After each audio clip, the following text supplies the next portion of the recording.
What will a credit rating downgrade mean for you? Australia now looks certain to lose its prized AAA credit rating following a $10 billion blowout revealed in Monday's mid-year budget update. What does that mean? In short, homeowners could soon be paying more interest on their mortgages, and the federal government will pay more interest on the ballooning national debt, further pushing out the return to surplus. AMP Capital chief economist Shane Oliver said it was now a question of when Australia is downgraded. "No point in blame game," he tweeted. "Both sides of politics got us in this mess. Both sides need to fix it." The last time Australia lost its AAA rating was in September 1986, when both Moody's and S&P downgraded to AA1, and then again in August 1989 to AA2. Australia didn't regain its AAA rating until August 2002, 16 years later. Dr. Oliver said it would be a big psychological blow, taking us back to the days of the last downgrade, when Prime Minister Paul Keating warned we were at risk of becoming a banana republic. A ratings downgrade would add to the government's borrowing costs and could also make it more expensive for Australia's banks to borrow money on the foreign lending market. What would a ratings downgrade mean?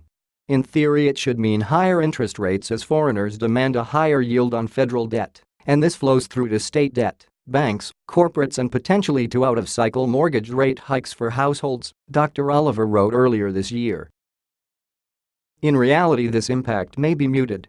The US in 2011 and the UK in June actually saw bond yields fall after ratings downgrades, and many lower-rated countries borrow more cheaply than Australia, e.g. Italy and Spain. And in any case, the RBA can still offset higher interest rates with another interest rate cut. Rather, the biggest impact from a ratings downgrade would be the blow to the national psyche. Australia worked hard reforming the economy after the 1986 downgrade and won a AAA rating back in 2002. Losing it again would signal that we have become unable to control public spending, that we have lost our way to some degree after all the hard work of the Hawke Keating and Howard Costello years.